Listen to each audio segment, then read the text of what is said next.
मैं ये कह रहा हूं कि तुम में इतनी तो सच्चाई और ईमानदारी होनी चाहिए कि तुम झूठ को झूठ बोलो, सच को सच बोलो, मगर तुम उतना भी नहीं बोल सकते। तुम जुल्म को जुल्म बोलो, तुम जालिम को जालिम बोलो, मगर आज की राजनीति भारत की ऐसी हो गई कि जुल्म करने वाले मसीहा बन चुके हैं और मजलूम जालिम बन चुका है।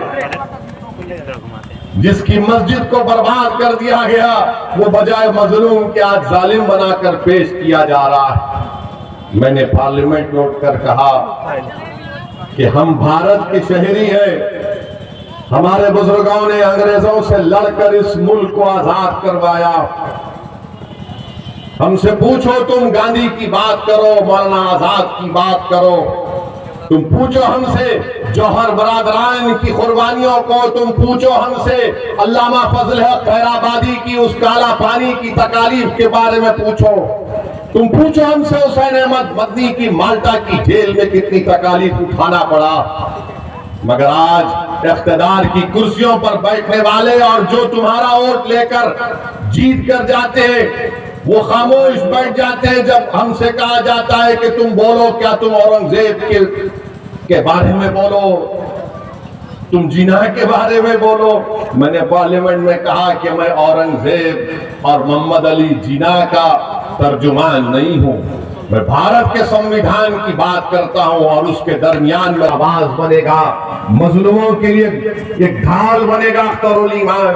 और जिसको आपने कामयाब किया माशाअल्लाह वो इतने खामोश बैठे रहती है, ऐसा लगता है कि जनाजा जा रहा है। वो इतनी खामोशी अख्तियार करते हैं, बोलते ही नहीं है। और जब हम और इम्तियाज जलील साहब तकरीर करते हैं तो बड़ा शर्मा शर्मा कर नीचे मुंडी कर कर सुनते हैं, अपने चेहरे को नीचे कर कर सुनते हैं। मेरे भाई याद रखिए, ये हालात ऐसे हैं जब आपको और हमको अपनी आवाज को उठाना पड़ेगा। बिहार में अख्तरुल ईमान जब बोलते हैं तो बिहार के असेंबली के हर फर्द कान लगाकर सुनता है कि अख्तरुल ईमान क्या बोल रहा है। मैं आपको बताना चाह रहा हूं, मुझे भी बड़ी तकलीफ है, आपको भी बड़ी तकलीफ है कि आपने हमारे 5 विधायक को कामयाब किया, जिसको नीतीश कुमार और तेजस्वी यादव ने चारों को खरीद लिया। क्यों खरीदा उनको? क्योंकि वो नहीं चाहते थे कि कोचा दामन हो या सीमांचल की सरजमीन हो, यहां पर तुम्हारी आवाज उठे। वो कभी भी इस आवाज को बर्दाश्त नहीं करेंगे। हाँ, यादवों की आवाज को बर्दाश्त किया जाएगा, कुर्मियों की आवाज को बर्दाश्त किया जाएगा, भूमिहार की आवाज को बर्दाश्त किया जाएगा, ब्राह्मणों की आवाज को बर्दाश्त किया जाएगा, अपर कास्ट की आवाज को बर्दाश्त किया जाएगा। मगर पूरे बिहार में और खासतौर से सीमांचल में किसी एक आवाज को कभी बर्दाश्त नहीं किया जाएगा। वो आवाज होगी अख्तरुल ईमान की। बेईमानों की आवाज को सुना जाएगा मगर अख्तरुल ईमान की आवाज को नहीं सुना जाएगा।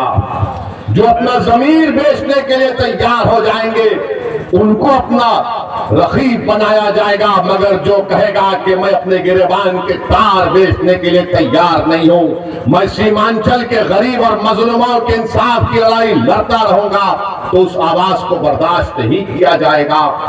जो गरीबों और मजलूमों की हक की आवाज, उनके हक की आवाज को उठाएगा, उसको बर्दाश्त नहीं किया जाएगा। किसकी आवाज को बर्दाश्त किया जाएगा? जो इन अगियारों की चौखट पर जाकर अपना ईमान बेच देते हैं, जो अपने चेहरों को और अपने सरों को झुका देते हैं, जो बिकने के लिए तैयार है, जो नहीं बिकने के लिए तैयार है, उससे बड़ा इनको डर लगता है कि कौन है ये लोग। आज आपने देख लिया कि हमारे 4 विधायकों को इन्होंने खरीद लिया, इन बेईमानों को। मगर मैंने कहा था कि तेजस्वी, अल्लाह का इंसाफ जरूर होकर रहेगा। तुमने हमारे 4 को खरीदा, अल्लाह ने तुम्हारे इख्तिदार की कुर्सी से निकाल कर फेंक दिया। और याद रखो लालू यादव और तेजस्वी यादव, तुम जितने नंबर एमएलए के लाए हो ना, आप जिंदगी में कभी इंशाअल्लाह उतना नंबर नहीं लाओगे। तुम नहीं लाओगे। क्योंकि तुम धोखे की सियासत करते हो। तुम में, मोदी में, नीतीश कुमार में कोई फर्क नहीं। मोदी, तेजस्वी और नीतीश कुमार एक है। इनकी सोच एक है, इनके काम करने का तरीका भी एक है। जैसा कोई पिक्चर में आप देखते हैं कि डबल रोल अब तो ट्रिपल रोल हो रहा है। तीन तीन मिलकर एक ही आवाज में बोलते हैं, और वो आवाज क्या है कि सीमांचल से कोई तुम्हारी आवाज ना उठे, अख्तरुल ईमान की आवाज ना उठे। हाँ, बेईमानों को बर्दाश्त किया जाएगा। मेरे भाई बताइए, आप कैसे इंसाफ होगा फिर? भारत की राजनीति में कानून कहां बनाए जाते हैं?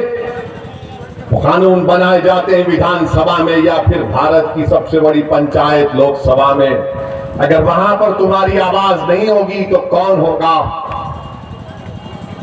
आज आपने देखा कि लोकसभा के इस आखिरी सेशन में मैंने पार्लियामेंट में उठकर कहा, अगर आप मेरी बात से मुत्तफिक है तो मेरी बात बोलने के बाद आप नारा लगाकर बता दीजिए कि सच है या नहीं।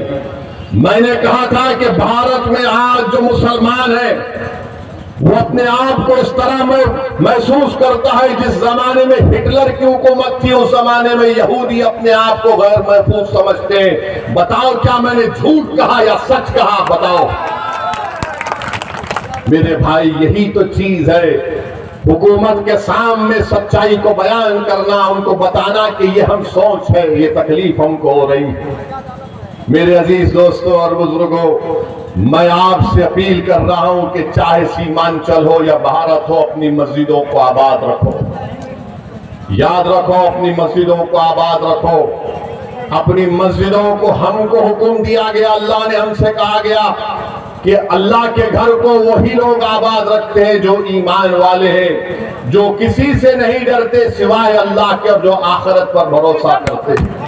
तो अपनी मस्जिदों को आबाद रखो। चाहे तुम किसी मसलक के हो, मस्जिद तो अल्लाह की है ना।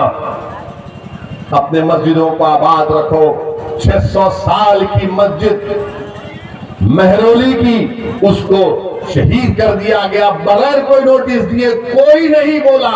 ये पूछना था इनसे, आप जिसको आपने अपना और दिया था, किसने महरौली की मस्जिद की बात की? असदुद्दीन ओवैसी ने, मजलिस इत्तेहादुल मुस्लिमीन ने बात की। किसने कहा कि जो कोर्ट का फैसला आया वो गलत है? असदुद्दीन ओवैसी ने कहा। जब कर्नाटका में हमारे बच्चियों से हिजाब छीन लिया गया, किसने कहा? मजलिस ने कहा। बताओ, जब सब मजलिस करती है और कहती है तो ये लोग बोलते नहीं ये मिले हुए हैं। अरे भाई, हम कहां मिले हुए हैं? तुम मिले हुए हो। तुमने नीतीश कुमार का साथ दिया तो आज बीजेपी सत्ता में है बिहार में। मैंने नीतीश कुमार को मुख्यमंत्री नहीं बनाया, तेजस्वी और लालू ने बनाया, और आज